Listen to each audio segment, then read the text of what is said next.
कि जुल्म के सारे हुनर अब हम पर ही आजमाए जाते हैं, जुल्म भी हम ही सहते हैं और जालिम भी हम ही कहलाए जाते हैं। कि कहीं ऐसा ना हो जाए कि 2024 की लालच के अंदर न जाने कितने और बेकसूरों की लाशों को गिराया जाए। कि इसकी इंक्वायरी कराइए, एक हाईकोर्ट के जज से, एक रिटायर्ड हाईकोर्ट जज से आप इंक्वायरी कराइए, कोई जवाब नहीं आता है। मजबूरन एक मेंबर ऑफ पार्लियामेंट अपने वजीर आजम, अपने प्राइम मिनिस्टर को लेटर लिखता है, अपने देश के होम मिनिस्टर को लेटर लिखता है, अमित शाह साहब को, कि आप इसकी इंक्वायरी कराइए। मोदी जी का एक जवाब आता है मुझे, एक लाइन का, आपका पत्र मिला मुझे, आपका पत्र मिला मुझे, ये जवाब मिलता है। मैं उनसे ये कहना चाहता हूं, मैंने आपकी खैर खैरियत तो पूछा नहीं कि आपकी तबीयत कैसी है, कैसा प्रचार चल रहा है, आपका सब ठीक ठाक चल रहा है, बढ़िया। मैंने आपसे एक दंगे की जांच की मांग की जिसमें 2 लोगों की जान गई, और जब सरकार खामोश बैठती है तो क्यों मैं ये नहीं कहूं कि ये दंगा कराने के अंदर तुम्हारा ही हाथ था।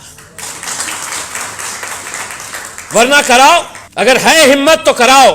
मैं बताऊंगा कि कैसा पुलिस की गाड़ियों को रोका गया था वहां पे पहुंचने से, कैसा फायर ब्रिगेड की गाड़ियों को रोका गया था वहां पहुंचने के, सब एविडेंस है।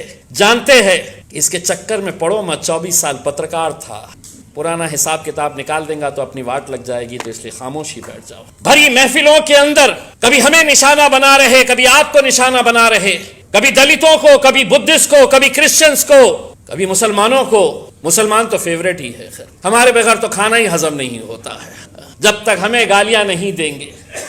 और अब तो होड़ लगी हुई है, बड़ा नेता बनना है, जो ज्यादा गाली देगा तो बड़ा बनेगा। अब ऐसे हालात के अंदर हमने खामोश बैठना, हमने सुनना, हमने बर्दाश्त करना, या हमने लड़ना।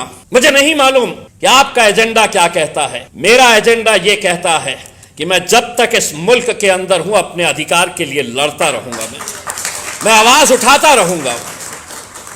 2024 के अंदर अगर दोबारा मित्रों अगर विराजमान हो गए तो समझ लेना कि लोकतंत्र, डेमोक्रेसी, ये शब्द इतिहास का एक हिस्सा हो जाएंगे, इतिहास का हिस्सा हो जाएंगे। ये संविधान को बचाने की बात कर रहे हैं, किस संविधान की बात कर रहे हैं? हर रोज ये संविधान की धज्जियां उड़ा रहे हैं। और हम ये कहते हैं कि अगर 75 सालों के अंदर इस मुल्क ने तरक्की की है, अगर हम भाईचारगी की तरह रहे हैं, आपकी जात अलग, आपका धर्म अलग, आपका मजहब अलग, लेकिन हम सब एक भारतीय बनकर रहे हैं, तो सिर्फ वो संविधान की वजह से रहे हैं। लेकिन आज लड़ाओ क्रिश्चियंस को हिंदुओं से, हिंदुओं को मुसलमानों से, मुसलमानों को बुद्धिस्ट से, मराठाओं को इनसे उनसे, यही काम, यही एजेंडा चल रहा है।